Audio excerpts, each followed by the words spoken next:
Welcome to top news. AP CM Jagan Prakasam జిల్లా కొనకొనమిట్లలో మేమంతా సిద్ధం సభకు హాజరయ్యారు. ఈ సందర్భంగా తన ప్రసంగంలో విపక్ష నేత చంద్రబాబుపై తీవ్ర విమర్శలు చేశారు. చంద్రబాబుకు ఓటేస్తే సంక్షేమం ఆగిపోతుంది, మీ బిడ్డ తెచ్చిన పథకాలని చంద్రబాబు ఆపేస్తాడని స్పష్టం చేశారు.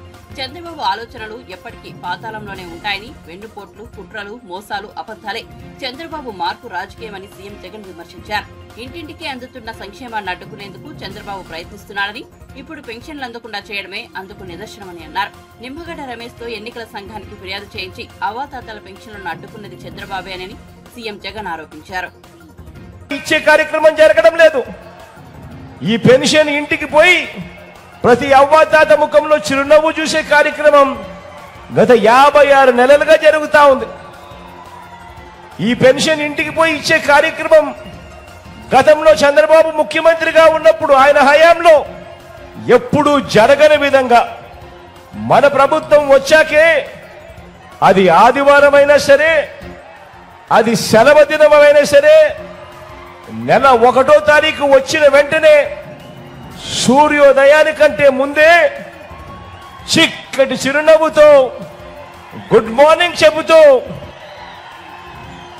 మన వాలంటీర్ మనవడు మనవరాళ్ళు నేరుగా ఆ అవ్వ తాతల దగ్గరికి వెళ్ళి పెన్షన్ వాళ్ళ చేతిలో పెడతా ఉన్న కార్యక్రమం ఇదొకటే కాదు.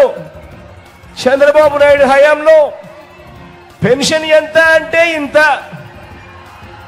1000 రూపాయలు ఇస్తా ఉన్న ఆ రోజుల్లో మీ బిడ్డ ప్రభుత్వం వచ్చాక దానిని 3000కు ఆ పెన్షన్ను పెంచుకుంటూ పోయి ఇప్పుడు అవ్వ తాతల ముఖంలో చిరునవ్వు చూస్తూ ఏకంగా 3000 రూపాయల అవ్వ తాతల ముఖంలో చిరునవ్వు చూస్తూ చేతిలో పెన్షన్ పెడుతూ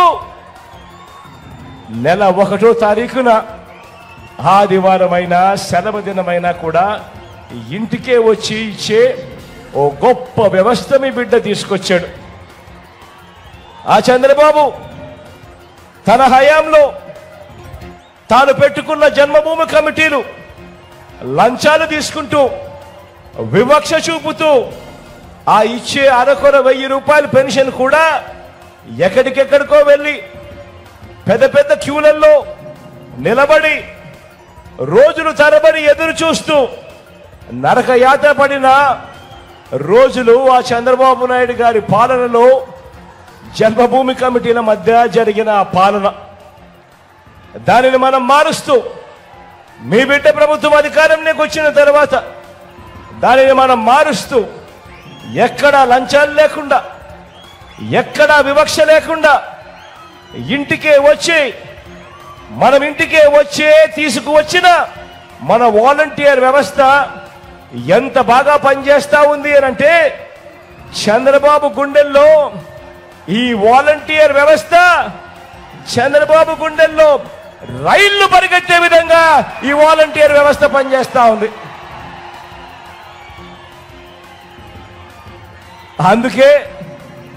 అందుకే చంద్రబాబు నాయుడు గారు ఈ కుట్ర రాజకీయాలు చేస్తా ఉన్నాడు. అందుకే వాలంటీర్లు మన ఇంటికి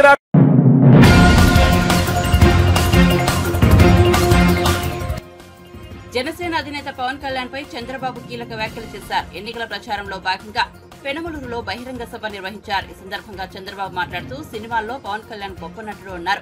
అక్కడే కొనసాగితే ఆయన లైఫ్ ఎంతో విలాసవంతంగా ఉంటుందని తెలిపారు. ఇండస్ట్రీలో ఆయన రేంజ్ ఏంటో కూడా అందరికీ క్లియర్ గా తెలుసునని చెప్పారు. అలాంటి వ్యక్తి పేదలకు మంచి చేయాలనే ఆలోచనతో రాజకీయాల్లోకి వస్తే విమర్శలు చేస్తారా అని చంద్రబాబు ఆగ్రహం వ్యక్తం చేశారు. పవన్ కళ్యాణ్ వ్యక్తిగత జీవితాన్ని రాజకీయాల్లోకి లాగి ఇష్టానుసారం మాట్లాడారని మండిపడ్డారు. జగన్ ఒకటి గుర్తుపెట్టుకో, పవన్ కళ్యాణ్ అవసరం లేదు, ఆయన ఫ్యాన్స్ తలుచుకుంటే నీ తలలో ఒక్క వెంట్రుక కూడా మిగలదు, మొత్తం జుట్టును పీకేస్తారని కీలక వ్యాఖ్యలు చేశారు. 5 ఏళ్లలో రాష్ట్రాన్ని సర్వనాశనం చేశారని సీరియస్ అయ్యారు. వైసీపీ హయాంలో ఆంధ్రప్రదేశ్ రౌడీలకు గుండాలకు అడ్డా అయిందని అసహనం వ్యక్తం చేశారు. వైఎస్ఆర్ కాంగ్రెస్ పార్టీ వ్యతిరేక ఓటు చీలకూడదని గట్టిగా చెప్పిన వ్యక్తి మిత్రుడు పవన్ కళ్యాణ్ గారు అని చెప్పి కూడా నేను మీకు తెలియజేస్తున్నా. ఒక హీరోగా వండుకొని, పవర్ స్టార్ గా వండుకొని సమాజం కోసం వచ్చిన వ్యక్తి ఈ రాష్ట్ర ప్రజలకు న్యాయం చేయాలని వచ్చిన వ్యక్తి పవన్ కళ్యాణ్ గారని చెప్పి నేను మీకు తెలియజేస్తున్నా. అలాంటి వ్యక్తి వస్తే అవమానించి మాట్లాడతారా మీరు? ఇంకో పక్క ఆయన తిరిగితే తిరగకూడదని అడ్డం పడతారా మీరు? కనీసం ఆయన ఫాలోయర్స్ తలుచుకుంటే జగన్మోహన్ రెడ్డిని తల్లో ఎంటికలు కూడా ఉన్న బొచ్చంతా పీకేస్తారు.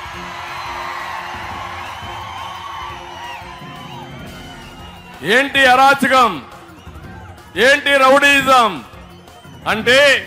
నీకు అధికారం ఉంది, పోలీసులు అండుంది, నీ ఇష్ట ప్రకారం చేస్తారంటే ఇదే నేను కూడా 14 సంవత్సరాలు అనుకోనుంటే నువ్వు అడుగు కాలు పెట్టేవాడివా ముఖ్యమంత్రి అని అడుగుతున్నా, సవాలు విసురుతున్నా. అందుకే నేను మళ్ళీ చెప్తున్నాను మీ అందరికీ, ఈరోజు తమ్ముళ్ళు 5 సంవత్సరాల తర్వాత ముఖ్యమంత్రి బయట వచ్చాడు. మొన్నటి వరకు ఆకాశంలో తిరిగాడు. ఈయన ఆకాశంలో తిరిగితే భూమి మీద చెట్లు నరికేశారు. చూశారు కదా, స్కూళ్ళన్నీ హాలిడే పెట్టేశారు. చూశారు కదా. అంటే ఈయన వస్తే కర్ఫ్యూ, రోడ్డు మీద కూడా ఎవరు పోకూడదు. నేను రాజులను చూశాను, రారాజులను విన్నాను కానీ, చరిత్ర చదివాను కానీ ఇలాంటి సైకోని నా జీవితంలో ఎప్పుడూ ఊహించలా. ఇది ప్రత్యేకమైన క్యారెక్టర్, అవునా కాదా అని మిమ్మల్ని అడుగుతున్నా. ఏం తమ్ముళ్ళు, మీరు ఎక్కడన్నా ఊహించారు ఇట్టోడు వస్తారని? పుడతారనుకున్నారా? అనుకున్నారా అని అడుగుతున్నా. మేము అనుకోలేదు అంటే చేలు పైకెత్తండి. నాకే అర్థం కాలే, ఇంకా డైజెస్ట్ చేసుకోలేకపోతున్నా ఈ క్యారెక్టర్ని. అయితే నేను ఒకటే చెప్తున్నాను, ఈరోజు మళ్ళీ మాయ మాటలు చెప్పడానికి వచ్చాడు. ఈరోజు రోడ్డు మీదకి వచ్చాడు పరదాలు వదిలిపెట్టి. ఒకప్పుడు ఒక ఛాన్స్ అన్నాడు, తల మీద చేయి పెట్టాడు, బుగ్గలు నిమిరాడు, ముద్దులు పెట్టాడు. తర్వాత మా తమ్ముడు చెప్పినట్టు పిడి గుద్దులే గుద్దులు, బాధుడే బాధుడు. మీరందరూ ఇదేం కర్మ మా రాష్ట్రానికని బాధపడమే మనం అందరం చేసిన పని.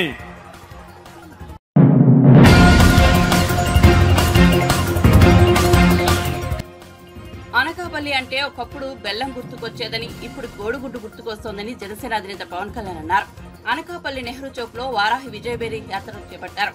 ఉమ్మడి అభ్యర్థుల తరపున ఎన్నికల ప్రచారం నిర్వహించారు. ఈ సందర్భంగా మంత్రి అమర్నాథ్ పై పవన్ కళ్యాణ్ విమర్శలు చేశారు. తుమ్మపల్లి షుగర్ ఫ్యాక్టరీని తెరిపిస్తామని చెప్పి అమ్ముతున్నారని మండిపడ్డారు. అమ్మఒడి పథకానికి ప్రతి సంవత్సరం కోతలు పెడుతున్నారని మండిపడ్డారు. జగన్ ముఖ్యమంత్రి కాదని, సారా వ్యాపారని, ఇసుక దోపిడీదారుడని పవన్ కళ్యాణ్ విమర్శించారు. తన ప్రయోజనాల కోసం రాజకీయాల్లోకి రాలేదన్నారు. ఒక పార్టీని నడపాలంటే చాలా కష్టతరమన్నారు. మంత్రి పదవులు కోరుతుంటే తనకు ఎప్పుడో వచ్చేవని, కానీ తాను రాష్ట్ర భవిష్యత్తు ముఖ్యమని పవన్ కళ్యాణ్ అన్నారు. అతను టికెట్ ఇవ్వలేకపోతున్నాడు. లిస్టు చదవమంటారా? కోడిగుడ్డు ముఖ్యమంత్రులు, కోడిగుడ్డు మంత్రులు చదవ. కొండల్ని కొల్లగొట్టి మట్టి కంకర అమ్మేసుకోవడంలో కోడిగుడ్డు మంత్రి సిద్ధహస్తుడు. మంత్రి ఆయన అనుచరులు రియల్ ఎస్టేట్ వ్యాపారులను బెదిరించి కమిషన్ వసూలు చేయడంలో దిట్ట. రకరకాల బినామీల్ని పెట్టి కసింకోట మండలం, మనకి విశ్వనాథపేట మండలం కసింకోట గ్రామంలో దాదాపు ఎన్ని 100 ఎకరాలు చేశారు. క్వారీల యజమానులు బెదిరించి కమిషన్లు గుంజుకోవడం, రియల్ ఎస్టేట్ వ్యాపారాలతో పాటు ప్రైవేట్ సెటిల్మెంట్లో కూడా ఆరితేరిపోయారు వీళ్ళు. పాసు పుస్తకాలు ఇవ్వాలన్నా, మ్యూటేషన్లు జరగాలన్నా మంత్రి బినామీల అనుమతి తప్పనిసరి. రేపొద్దున మా ప్రభుత్వం రాగానే ఈ బినామాల సంగతి పడతాం. కోవిడ్ సమయంలో రెవెన్యూ దస్త్రాలని తారుమారు చేసి బంజరు భూముల్ని జిరాయితీ భూములుగా చూపించి అమ్మేశారనే ఆరోపణలున్నాయి.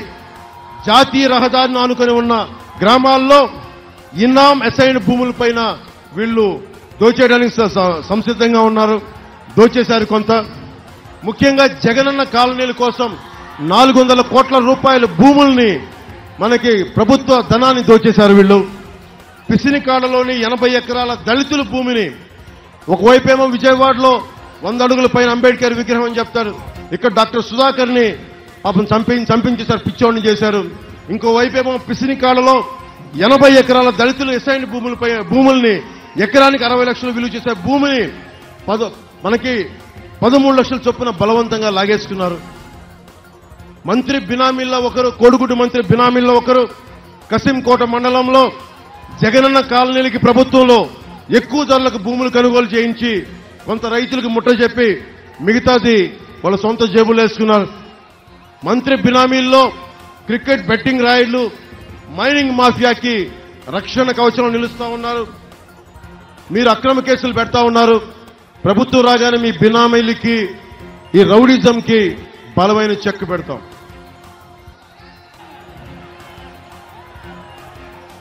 అమ్మఒడి పథకం పెట్టినప్పుడు ఒక్కొక్కళ్ళకి 15,000 రూపాయలు ఇస్తామని చెప్పి మాట ఇచ్చారు. సంవత్సరానికి 2002వ సంవత్సరం వచ్చేటప్పటికి 1000 రూపాయలు తగ్గించి 14,000 రూపాయలు చేశారు. ఇంకో సంవత్సరం తిరిగేసరికి 1000 రూపాయలు తగ్గించి 13,000 చేశారు. 21-22లో మొత్తానికి వేయకుండా ఎగ్గొట్టేశారు డబ్బులు. 83 లక్షల మంది, ఎంతమంది బిడ్డలున్నా కానీ, 4 బిడ్డలున్నా కానీ మేము అమ్మఒడి పథకానికి డబ్బులు వేస్తామని చెప్పి ప్రభుత్వంలోకి వచ్చిన తర్వాత ఒక్కడికే, ఒక బిడ్డకే ఇస్తామని చెప్పి 83 లక్షల మంది లబ్ధిదారులుంటే కేవలం 44 లక్షల మందికే అమ్మఒడి పథకం ఇచ్చారు. రకరకాల కారణాలు 44 లక్షల మందికి మీకు ఇస్తున్నామని చెప్పి, అదే అమ్మఒడికి ఇచ్చింది 19,600 కోట్ల రూపాయలైతే మద్యం మీద అమ్మి నాన్న గొంతును తడిపి సారా నిషేధిస్తామని చెప్పి దాదాపు 1,00,000 రూపాయల కోట్లు ఈ రోజున నాన్న గొంతులో సారా పోసి సంపాదించాడు. ముఖ్యమంత్రి కాదు అతను, ఒక సారా వ్యాపారి. అతను ముఖ్యమంత్రి కాదు, అతను ఒక ఇసుక వ్యాపారి. ముఖ్యమంత్రి కాదు, అతను ఒక మనకి ల్యాండ్ ని దోచే ఒక స్కామ్స్టర్ అతను. అలాగే మీ అందరికీ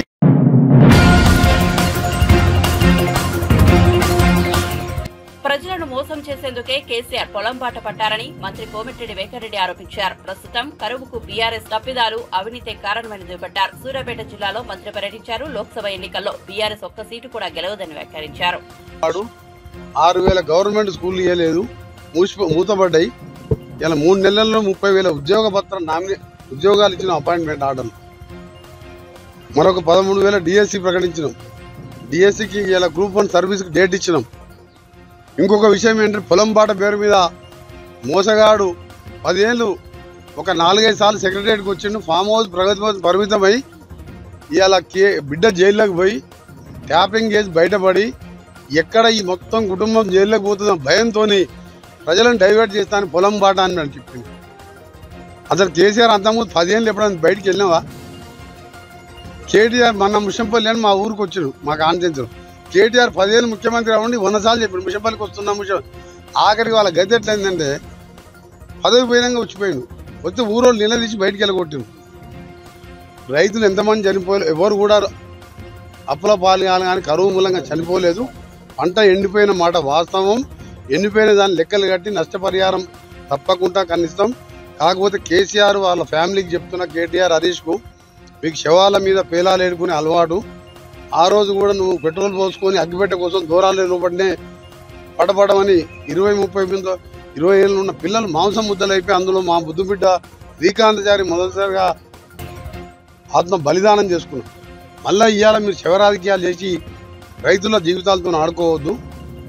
ఈరోజు కరువు వచ్చింది, మీరు అధికారంలో ఉన్నప్పుడు నువ్వు చేసిన పాపాలు, దోపిడీ, 7 లక్షల కోట్ల అప్పు చేసి ఒక్క ఇల్లు కట్టలే. ఇవాళ మేము మన భద్రాచలం శ్రీరాముని పాదాల దగ్గర స్టార్ట్ చేసినాం. జూన్ 4వ తారీఖు వెళ్ళి కాన్స్టెన్సీకి 3,500 ఇల్లు ఇస్తున్నాం. ఒక్కొక్క ఇల్లు 5 లక్షల రూపాయలు. దాంతోపాటు ముఖ్యమంత్రి గారు 7 లక్షల కోట్లు అప్పు చేసి ఈ సూర్యాపేట మనం ఉన్న ప్రాంతానికి వచ్చే హైదరాబాదు డ్రైనేజు కంపు, ఫ్యాక్టరీల కంపు, నల్గొండ జిల్లా యావత్తు ప్రజలు ఇవ్వాల మా అటు నార్కట్పల్లి, శాలిగౌరవంకి వెళ్ళి కట్టంగూరు, సూర్యాపేట, నేరేడు జిల్లా వరకు పోయి మూసి ఎప్పుడైనా ఆలోచన వచ్చింది నాకు కేసీఆర్ మా జిల్లా ప్రజలు మూసి ఆ డ్రైనేజ్తోని ఫ్యాక్టరీల కలిపి ఆరోగ్యాలు నాశనమై చచ్చిపోతున్నామని బాధ ఎప్పుడైనా పట్టిందా? ఔటర్ రింగ్ రోడ్ మేము కడితే 7,000 కోట్లకు అమ్ముకున్న వారు ఎలక్షన్ల ముందు కమిషన్ తీసుకుని దానికి ప్యారలల్గా రీజనల్ రింగ్ రోడ్ అని 30,000 కోట్లతోని నేను ఆర్ఎన్బి శాఖ మంత్రిగా దాని టెండర్లు కూడా పిలవబోతున్నాం. వీళ్ళు నిజాముల్లాగా 70 ఏళ్ళు పాలిస్తామని చెప్పి అనుకున్నారు. కాకపోతే తెలివైన ప్రజలు ముఖ్యంగా దక్షిణ తెలంగాణ మహబూబ్నగర్, ఖమ్మం, నల్గొండ జిల్లాలో 36 సీట్లకు 32 సీట్లు మేము గెలిచినాం. ఒక్క సీటు భద్రాచలం 3,000తో గెలిచి వాడు కూడా మా దాంట్లోకి వచ్చిన తెల్లం వెంకట్రావు అతను కాంగ్రెస్ నాయకుడే. ఇక గెలిచింది 3. అది గెలిపే కాదు, అది మాకు సమయం లేదు. మేమందరం కూడా వచ్చి ఉంటే ఒక రౌండ్ తిరిగితే ఓడిపోతుండే. అందుకనే 2-3 సీట్లు ఎందుకు పోయినాయి అంటే ఈ కృష్ణా జలాలని జగన్మోహన్ రెడ్డికి డబ్బులకు ఆశపడి సాగర్ జలాలతోని గోదావరి జలాలతో సాగర్ నింపుతా అనేసరికి మొత్తం ఆయన పోతిరెడ్డిపాడు ద్వారా మచ్చుమరి ద్వారా రాయలసీమ లిఫ్ట్ చేసిన ద్వారా ఆయన నీళ్ళు వేసుకుపోయింది.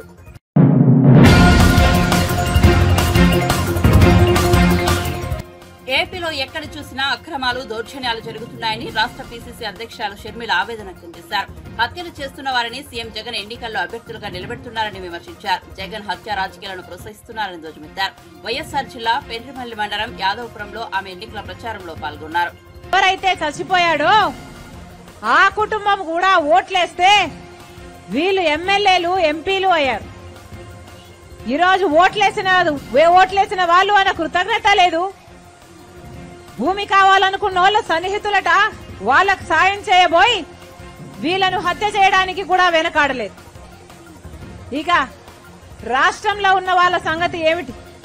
ఈ చంద్రబాబు అన్నట్టు ఎక్కడ చూసినా వైను, మైను, ఎక్కడ చూసినా శాండ్, ల్యాండ్, ఈ మాఫియాలు, ఈ గుండాయిజము, ఈ హత్య రాజకీయాలు తప్పితే వైసీపీ ప్రభుత్వం, జగన్మోహన్ రెడ్డి గారు ఏమి ప్రోత్సహిస్తున్నారో ఒకసారి ఆలోచించాలి. ఎక్కడైనా అభివృద్ధి కనిపిస్తుందా? మనకు ఏ ప్రాజెక్ట్ ఇవ్వకపోయినా, రాజధాని కట్టకపోయినా, మనకు బుడ్డల ఉద్యోగాలు రాకపోయినా, ఏ ఇండస్ట్రీలు రాకపోయినా, జగన్మోహన్ రెడ్డి గారికి మాత్రం బీజేపీతో ఆయనకున్న పొత్తు అవసరం తప్పితే, స్వప్రయోజనాల కోసం ప్రజలను తాకట్టు పెట్టాడు తప్పితే, ఒక్కసారైనా స్థానికంగా మీ గురించైనా, రాష్ట్రంలో ఎన్నుకున్న ప్రజల గురించైనా ఒక్కసారైనా ఆలోచించారా? రైతుల కోసం 3,000 కోట్లతో స్థిరీకరణ నిధి ఏర్పాటు చేస్తానన్నాడు జగనన్న గారు. ఈ రోజు రైతు పరిస్థితి ఏమిటి? అసలు అప్పు లేని రైతున్నాడా? జగన్మోహన్ రెడ్డి గారు అయితే 4.5 సంవత్సరాలు నిద్రపోయారు. ఆఖరున ఇప్పుడు నిద్రలేశారు. మెగా డిఎస్సీ వేస్తానన్న జగన్మోహన్ రెడ్డి గారు 23,000తో మెగా డిఎస్సీ వేస్తానన్న జగన్మోహన్ రెడ్డి గారు ఇప్పుడు 6,000తో దగా డిఎస్సీ వేశారు. ఈ 2 నెలల్లో ఎగ్జామ్లు, నోటిఫికేషన్లు అన్ని ప్రక్రియ అయిపోతాయా? ఉద్యోగాలు వస్తాయా? అది అయ్యేదా, సచ్చేదా? ఒక్క వర్గానైనా పట్టించుకున్నారా? బిడ్డలకు ఉద్యోగాలు లేక ఆత్మహత్యలు చేసుకుంటున్నారు. రైతులేమో పాపం లాభాలు లేక ఆత్మహత్యలు చేసుకుంటున్నారు. ఇక మిగిలిన వాళ్ళనైతే ఈ ఎమ్మెల్యేలు, ఎంపీలు పక్క నుండి హత్య చేపిస్తున్నారు. పక్కనే ఉంది వివేకానంద రెడ్డి బిడ్డ సునీత, డాక్టర్ సునీత. వివేకానంద రెడ్డి గారి హత్య జరిగి 5 సంవత్సరాలు అయిపోయింది. 5 సంవత్సరాలు అయిపోయినా ఈ రోజు వరకు కూడా హత్య చేసిన వాళ్ళు, హత్య చేయించిన వాళ్ళు యథేచ్ఛగా తిరుగుతూనే ఉన్నారు. ఏమంటే జగన్మోహన్ రెడ్డి గారి స్వయాన తన అధికారాన్ని అడ్డు వేసి హత్య చేయించిన వాళ్ళు వీళ్ళు అని సిబిఐ అన్ని సాక్ష్యాలు, ఆధారాలు చెప్పి అక్యూజ్డ్ వీళ్ళు అని చెప్తున్న అవినాష్ రెడ్డి గారిని జగన్మోహన్ రెడ్డి గారి కంచె వేసి, అధికారాన్ని అడ్డు వేసి ఈ రోజు కాపాడుతున్నారు. కాబట్టి వాళ్ళు యథేచ్ఛగా తిరుగుతున్నారు. ఈ రోజు మళ్ళీ హత్య చేసిన వాళ్ళు వీళ్ళు అక్యూజ్డ్ అని చూపిస్తున్న ఆ అవినాష్ రెడ్డికే మళ్ళీ జగన్మోహన్ రెడ్డి గారు మళ్ళీ ఎంపీ టికెట్ ఇచ్చారంటే ఇది అహంకారం కాకపోతే ఇక ఏమనాలి? ఇది హత్య రాజకీయాలను ప్రోత్సహించడం కాకపోతే దీన్ని ఏమనాలి? హత్య చేసిన వాళ్ళు వీళ్ళు అని సిబిఐ అదే పనిగా ఆధారాలతో అక్యూజ్డ్ అని, నిందితులు అని చేర్చిన వాళ్ళకే మళ్ళీ టికెట్ ఇస్తే అంటే హంతకులే, హత్య చేయించిన వాళ్ళే మళ్ళీ అధికారంలోకి రావాలి. అధికారం వాడుకొని మళ్ళీ వాళ్ళు జైలుకు వెళ్లకూడదు.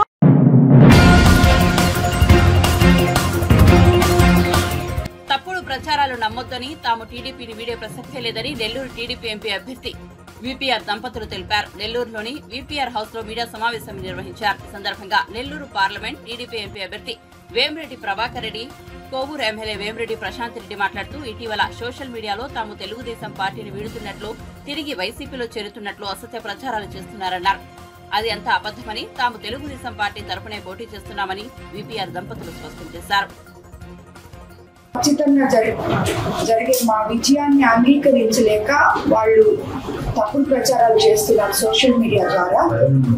అంటే తిరిగి మేము మళ్ళీ వైఎస్ఆర్సీపీలోకి వెళ్ళిపోబోతున్నామని, తెలుగుదేశంలో మాకు తగినంత ఆదరణ లేదని, ఇలాంటి విషయాలన్నీ ప్రచారం చేస్తున్నారు. కానీ అవన్నీ కరెక్ట్ కాదు. మాకు తెలుగుదేశం పార్టీలో గౌరవం ఉంది. అందరూ మాకు అండగా నిలబడి ఉన్నారు. మేము తప్పక ఎన్నికల్లో విజయం సాధిస్తాము. ఎంపీగా వేమిరెడ్డి ప్రభాకర్ రెడ్డి గారు, ఎమ్మెల్యేగా కోవూరు నుంచి నేను అఖండ విజయం సాధించబోతున్నాం. దాన్ని జీర్ణించుకోలేని వాళ్ళే ఇవన్నీ ఈ తప్పుడు ప్రచారాలు చేస్తున్నారు. కాబట్టి వాటిని మేము ఖండిస్తున్నాము. అటువంటిది ఏమీ లేదు. ప్రజల్ని తప్పుదో పట్టించడానికి ఇవన్నీ వాళ్ళు ఆడుతున్న నాటకాలు. కాబట్టి అందుకే ఈరోజు ఈ ప్రెస్ మీట్ పెట్టడం జరిగింది. మంది ప్రజలు అభిమానంతో మేమైతే వాళ్ళకి న్యాయం చేయగలము అని చెప్పి, గత ప్రభుత్వంలో అన్యాయాలు ఎదుర్కొన్న ప్రతి ఒక్కరూ సొంతంగా, యువకులు అయితేనేమి, మహిళలు అయితేనేమి, వ్యాపారస్తులు అయితేనేమి, ఒకరు మైనారిటీలు అయితేనేమి, ఒకరు ఇద్దరని చెప్పలేము, తండోతరణాలుగా వస్తున్నారు. నేనే వాళ్ళకి చెప్తున్నాను, మేము వస్తాం అక్కడికి వచ్చినప్పుడు మిమ్మల్ని కలుస్తామంటే కూడా వాళ్ళు వినటం లేదు. సో అలా వస్తున్నారు. కాబట్టి స్పందన చాలా బాగుంది. ప్రజల్లో మాకు ఇద్దరికి చాలా మంచి ఆదరణ ఉంది. మంచి మెజారిటీతో ఇద్దరం గెలవబోతున్నాం. అది తెలుగుదేశం పార్టీ నుంచే. ప్రశాంతి చెప్పినట్టు ఈ ట్రోలింగ్స్ ఎక్కువైపోయింది. అనవసరంగా ప్రజలు దీన్ని నమ్మతారని, బట్ ప్రజలు నమ్మే పరిస్థితులు లేరు. ఇప్పుడు ఉండే పరిస్థితులు నమ్మరు. వాళ్ళకి తెలుసు మేమిద్దరం ఏంటో కూడా ప్రజలకు తెలియకుండా ఏం లేదు. అమాయకులు కాదు ప్రజలు. కానీ ఈ తప్పుడు ప్రచారం ఎందుకు చేస్తున్నారంటే ప్రజల్ని ఎట్నోట తప్పుదోవ పట్టించి ఈ ఎలక్షన్ లేదు, ఈ చీప్ ట్రిక్స్ అంటారు దీన్ని. ఈ చీప్ ట్రిక్స్ తోటే ఏదో ప్రజలు వాళ్ళు అవి నమ్మి మాకేదో ఓటేయరని. మేము ఇద్దరము ఇప్పుడే చెప్పినట్టు 100% మంచి మెజారిటీతో కోవూరు అసెంబ్లీ సీటు ప్రశాంతి, నేను పార్లమెంటు నెల్లూరు పార్లమెంట్, నేను తెలుగుదేశం తరఫున సైకిల్ గుర్తుతో మేమిద్దరము గెలుస్తాం.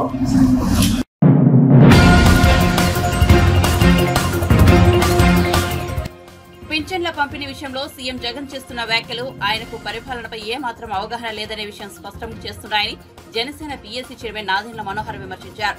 గుంటూరు జిల్లా తెనాలిలో పార్టీ కార్యాలయంలో ఆయన మీడియాతో మాట్లాడారు. వృద్ధులు, వికలాంగుల పింఛన్లపై వైఎస్ఆర్సీపీ కావాలనే రాద్ధాంతం చేస్తోందని విమర్శించారు. ఎన్నికల కోడ్ అమల్లో ఉన్న సమయంలో అధికార యంత్రాంగం ఈసీ పరిధిలో ఉంటున్న విషయం తెలియదా అని ప్రశ్నించారు. ఎప్పుడైతే వాలంటరీ వ్యవస్థని ఎన్నికల డ్యూటీలో పెట్టకూడదని ఎలక్షన్ కమిషన్ ఇచ్చిన నిబంధనని, అది వస్తుందని కూడా వీళ్ళకి ఎప్పుడో తెలుసు. ఎందుకంటే అధికార యంత్రాంగం ఆ విధంగా అప్రమత్తం అయింది ముందే. కాంట్రాక్ట్ ఎంప్లాయీలు ఎవరిని కూడా ఎన్నికల నిధుల్లో వాడరు, ప్రభుత్వ ఉద్యోగులనే వాడతారు. ఎందుకంటే పారదర్శకంగా బాధ్యతగా ఉండాలనే ఉద్దేశంతో అధికార యంత్రాంగాన్ని ఎలక్షన్ కమిషనే నడిపిస్తుంది. కానీ ప్రజల్లో మరొక్కసారి చివరి ప్రయత్నం మభ్యపెట్టే విధంగా రకరకాల ప్రాపగండా చేసుకుంటూ లబ్ధి పొందడానికి వీళ్ళు చేసిన ప్రయత్నం మాత్రం చాలా దుర్మార్గం. దాన్ని జనసేన పార్టీ మేము ఖండిస్తున్నాం. గ్రామ వార్డు సచివాలయాలు చట్టం తీసుకొచ్చినప్పుడు వాలంటీర్లు అనే పదం ఎక్కడ కూడా జగన్మోహన్ రెడ్డి గారి ప్రభుత్వం ఆ చట్టంలో వాడలేదు. కానీ వాళ్ళ కోసం సుమారు 1600 కోట్ల రూపాయలు ప్రతి సంవత్సరం వెచ్చించడమే కాకుండా ప్రోత్సాహకాల కోసం మరొక 300 కోట్ల రూపాయలు ఖర్చు పెట్టుకుంటూనే వస్తూ ఉన్నారు. గ్రామ వార్డు సచివాలయాల కోసం ఏమో 6000 కోట్ల రూపాయలు కేటాయించారు. అధికారులు వాళ్ళకున్న అనుభవం, వాళ్ళు కష్టపడి పనిచేసే మనస్తత్వం, వీళ్ళందరినీ పక్కన పెట్టి ఈ వ్యవస్థ ద్వారా ప్రజల్లో భయభ్రాంతులు చేసి పెన్షన్లు వీళ్ళు పుట్టిన తర్వాతే పెన్షన్లు వచ్చినట్టు, వీళ్ళు ప్రభుత్వంలో వచ్చిన తర్వాతే పెన్షన్లు వచ్చినట్టు, వీళ్ళ ద్వారానే పెన్షన్లు పంపిణీ జరుగుతున్నట్టు వీళ్ళు చేసిన ఒక దుర్మార్గమైన ప్రచారం దయచేసి ప్రజలందరూ కూడా గమనించాలి. సలహాదారులకేమో 680 కోట్లు, నెలకి 4 లక్షలు 5 లక్షల రూపాయలు ఒక్కొక్కరికి జీతాలు, కష్టపడి చదువుకున్న వాలంటీర్లని 5,000 రూపాయలు ఇచ్చి మీరు ఇన్ని రోజుల నుంచి పనిచేయించుకున్నారే, వాళ్ళకి మే 31వ తారీఖున వాళ్ళ పదవీ కాలం ముగిస్తుందనే మాట ఇప్పటివరకు ఎందుకు చెప్పలేదు మీరు? నిస్సిగ్గుగా మొట్టమొదటి సంతకం వాలంటీర్ వ్యవస్థకు నేను రాగానే ముఖ్యమంత్రిగా చేస్తానంటే ఎంత దుర్మార్గమైన ఆలోచన ప్రజలు గమనించాలి.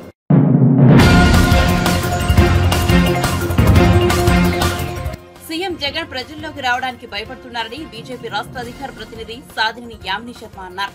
ప్రధాని మోదీ చిలకలూరుపేటకు వస్తే 5 పోలీస్ బలగాలు ఇచ్చి జగన్ సొంత జిల్లా కడపకు వెళ్లినప్పుడు 13 పోలీస్ బలగాలను పెట్టుకోవాల్సిన అవసరం ఏముందని ప్రశ్నించారు. రాష్ట్రంలో వైఎస్ఆర్సీపీ పాలన సరిగా లేకే జగన్ ప్రజల్లోకి రావడానికి భయపడుతున్నారని యామిని ఆరోపించారు. సంక్షేమాన్ని అభివృద్ధిని అందిస్తుంది. ఏ రంగంలో ఉన్న మహిళల్ని తీసుకున్నా వారికి అన్యాయం చేయడమే వైసీపీ పార్టీ పరిపాటిగా పెట్టుకుంది. కొంతమంది ఐపీఎస్ అధికారులని అలాగా ఎలక్షన్ కమిషన్ బదిలీలు చేయడము, కొంతమందిని అంతకుముందు తిరుపతి బై ఎలక్షన్లో చేసిన అక్రమాలకి సస్పెండ్ చేయడం కూడా జరిగింది. అధికారులకి ఎంత సంయమనం ఉండాలి. అందులోనే ఎన్నికల కోడ్ వచ్చిన తర్వాత కలెక్టర్లు, ఎస్పీలు లాంటి అధికారులే, చీఫ్ సెక్రటరీ కానివ్వండి, మిగతా అందరూ ఐఏఎస్లు, ఐపీఎస్లు వీళ్ళే ఎన్నికలని సమర్థంగా నిర్వహించాలి. కానీ మన రాష్ట్రంలో ఎక్కడ లేనటువంటి విచిత్రాలు జరుగుతూ ఉంటాయి. పోయి కంప్లైంట్లు ఇస్తున్నారు కొంతమంది అధికారులు, ఈసీకి కంప్లైంట్ ఇస్తున్నారు. ఎక్కడైనా చూసామా ఇది? రాజకీయ పార్టీలు ప్రశ్నిస్తాయి అధికారులని, సామాన్యులు కూడా ప్రశ్నిస్తారు. వారేం అతీతులు కాదు కదా. కొందరు తప్పులు చేసుకుంటూ మళ్ళీ దాన్ని కప్పిపుచ్చుకోవడం కోసం అని చెప్పని తిరిగి రాజకీయ పార్టీల పైన, పత్రికల పైన నిందలు వేయడము, వారిపైన కంప్లైంట్ ఇవ్వడము నిజంగా బాధాకరం. దీన్ని బట్టి అర్థమవుతుంది ఈ రాష్ట్రంలో ఉన్నటువంటి ప్రభుత్వ వ్యవస్థల్ని ఏ విధంగా వైఎస్ఆర్సీపీ పార్టీ తమ చెప్పు చేతుల్లో పెట్టుకొని కొంతమంది అధికారులను ఆ విధంగా తమకు నచ్చినట్టుగా పని చేయించుకుంటున్నారు. సూటిగా ప్రశ్నిస్తున్నాం. అయ్యా జగన్మోహన్ రెడ్డి గారు, ముఖ్యమంత్రి గారు, మీ ప్రభుత్వంలో మీరు పెట్టినటువంటి డీజీపీ గారే ఈ రాష్ట్రంలో మావోయిస్టు ప్రభావం లేదు లేదు లేదు అని చెప్పని చాలాసార్లు చెప్పారు. మరి మావోయిస్టు ప్రభావం లేనప్పుడు మరి మీకు ఇంకెందుకు భయం? కానీ ఇప్పుడైనా ప్రచారానికని సొంత జిల్లా కడపకి వెళ్ళినప్పుడు 13 బలగాలని, పోలీస్ బలగాలని మీరు ఏర్పాటు చేసుకున్నారు. మీకు అంత అవసరమా నిజంగా? అంత థ్రెట్ ఏముంది? ఇంకొక పక్క చూస్తేనేమో మొన్న చిలకలూరుపేటకి దేశ ప్రధాని, ప్రపంచంలోనే అత్యంత ప్రజాదరణ పొందినటువంటి వ్యక్తి చిలకలూరుపేట సభకు వస్తే మీరు ఇచ్చినటువంటి 5 బలగాలు. ఈ రాష్ట్రంలో ప్రజల దగ్గరికి రావడానికి మీరు భయపడుతున్నారు, మీ పాలన సరిగ్గా లేక. అక్కడ కడప జిల్లాలో 13 బలగాలను పంపించింది నిజం కాదా? ఇదే పల్నాడు జిల్లా ఎస్పీ కానీ, గుంటూరు ఐజీ కానీ సమాధానం చెప్పాలి. ఎందుకు చిలకలూరిపేటలో ప్రధాని సభకి కేవలం 5 బలగాలని పెట్టారు? కొంతమంది పోలీసులు, కొంతమంది అధికారులు ఈ రాష్ట్రానికి వైఎస్ఆర్సీపీ అధికార పార్టీకి కార్యకర్తలాగా పనిచేస్తూ ఉన్నారు. ఒక పక్క వాతావరణ శాఖనేమో ఎండలు మండిపోతున్నాయి.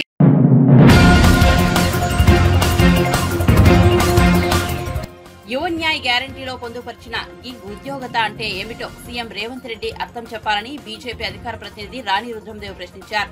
రాష్ట్ర బీజేపీ కార్యాలయంలో ఆదివారం ఏర్పాటు చేసిన విలేకరుల సమావేశంలో మాట్లాడుతూ రాహుల్ గాంధీని ఆదర్శంగా తీసుకుని ఇవాళ్టి నుంచి కార్లు, హెలికాప్టర్లు వాడకుండా కాలినడకనే పరిపాలన సాగించాలని డిమాండ్ చేశారు. రైతులు ఆగమం అవుతుంటే ఉప్పల్ స్టేడియంలో క్రికెట్ చూసుకుంటూ రేవంత్ రెడ్డి ఎంజాయ్ చేస్తున్నారని మండిపడ్డారు. యువ న్యాయం అనేటువంటి ఒక వాళ్ళ పాంచ్ న్యాయలో ఒక పాయింట్ పెట్టిండు. ఏంటిదంటే అది గిగ్ ఎకానమీలో సామాజిక భద్రతను కల్పిస్తాము అని చెప్పింది. గిగ్ ఎకానమీ అంటే రేవంత్ రెడ్డి గారు మొదలు తెలుసుకోవాలి. ఇవాళ వాళ్ళు అడుగుతున్నటువంటి ఉద్యోగాల్లో ఒక 3 కోట్ల ఉద్యోగాలు భారతదేశంలో, ఒక 3 కోట్ల ఉద్యోగాలు కేవలం గిగ్ ఎకానమీ ద్వారానే సృష్టించబడ్డాయి. ఇవాళ జొమాటో కావచ్చు, స్విగ్గీ కావచ్చు, ర్యాపిడోలు కావచ్చు, లేకపోతే క్యాబులు కావచ్చు, ఇవన్నీ నడుస్తూ వీటి ద్వారా ఉపాధి పొందుతున్నారు ఒక 3 కోట్ల మంది. అంటే డిజిటల్ ఇండియా జరిగింది. డిజిటల్ ఇండియా ఎందుకైంది? మేక్ ఇన్ ఇండియా క్యాంపెయిన్ చేస్తే అయింది. అది ఎందుకైంది? నరేంద్ర మోడీ గారు మొత్తం భారతదేశం అంతా కూడా ఇంటర్నెట్ సౌకర్యాన్ని పెంచి అన్ని బ్యాంక్ అకౌంట్లను కూడా డిజిటలైజేషన్ చేసి ఇవాళ Paytm, phone pay, Google pay ద్వారా నల్ల డబ్బు లేకుండా వైట్ ట్రాన్సాక్షన్ అయ్యేటట్టుగా చేసి ఇవాళ ప్రతి అంశాన్ని కూడా డిజిటల్ ఇండియాకు కనెక్ట్ చేస్తే ప్రతి చోట కరెంట్ వచ్చి, ప్రతి చోట ఇంటర్నెట్ వచ్చి, మొబైల్ ఫోన్స్ కూడా ఇండియాలోనే తయారు చేసి ఇదంతా కూడా ఒక కనెక్షన్ 10 ఏళ్లు క్రియేట్ చేస్తే ఉద్యోగాలు సృష్టించబడ్డాయి. అవి ఉద్యోగాలు కావా? ఇవాళ రేవంత్ రెడ్డి గారు మొత్తం పెన్ను కాగితం పట్టుకొని రాసుకుంటున్నా, మొత్తం డిజిటలైజేషన్ వాడుకుంటలేరా? ఇవాళ రేవంత్ రెడ్డి గారికి ఏమన్నా కావాలంటే డిజిటల్గా ఆర్డర్ చేసుకుంటలేరా బయటికి? కాబట్టి వాళ్ళ ఉద్యోగాలు ఎక్కడిచ్చిండ్రు అనంటే ఉద్యోగాలు ఇట్లా సృష్టించబడతాయి. ఇవాళ ఐటీ రంగంలో కావచ్చు, పారిశ్రామిక రంగంలో కావచ్చు, మీకు ట్రేడ్ సెక్టార్లో కావచ్చు, మ్యానుఫ్యాక్చరింగ్ సెక్టార్లో కావచ్చు, హాస్పిటాలిటీ ఇండస్ట్రీలో కావచ్చు, ఎడ్యుకేషన్ ఇండస్ట్రీలో కావచ్చు, రోడ్స్ అండ్ బిల్డింగ్లో కావచ్చు, ఎక్కడైనా కూడా ప్రతి చోట కూడా పని ఉత్పాదకతను పెంచే విధంగా భారతదేశంలో అన్ని దిక్కుల కూడా ఉపాధి కల్పన అనేటువంటిది పెరిగింది. అది పెరిగింది కాబట్టికనే ఇవాళ సుస్థిరమైనటువంటి ఆర్థిక దేశాల్లో 5వ దేశంగా భారత్ నిలబడ్డది. ఉపాధి లేకపోతే, డబ్బు లేకపోతే, జీతభత్యాలు లేకపోతే ఇవాళ భారతదేశం ఆర్థిక స్థిరత్వ దేశాలకు ఎట్లా పోతుంది? కనీసం ఆలోచన కూడా లేకుండా మాట్లాడినటువంటి రేవంత్ రెడ్డి గారు క్షమాపణ చెప్పాలి, చర్చకు కూడా రావాలా. నేను ఇంకొక విషయం చెప్తా మీకు. ఈ శ్రామ్ అనే ఒక పోర్టల్ ఉంటుంది. ఆ పోర్టల్లో అనార్గనైజ్డ్ సెక్టార్లో ఉపాధి పొందేటోళ్లే ఈ 10 సంవత్సరాలలో రిజిస్టర్ చేసుకున్నటువంటి వాళ్ళే 29 కోట్ల మంది భారతీయులు. ఇవన్నీ కనబడట్లే? 29 కోట్ల మంది భారతీయులు ఇవాళ ముద్రా లోన్ల పేరుతోటి ఒక్క తెలంగాణ రాష్ట్రంలోనే దాదాపుగా ఒక 50 లక్షల మందికి లోన్లు ఇచ్చి సెల్ఫ్ ఎంప్లాయ్మెంట్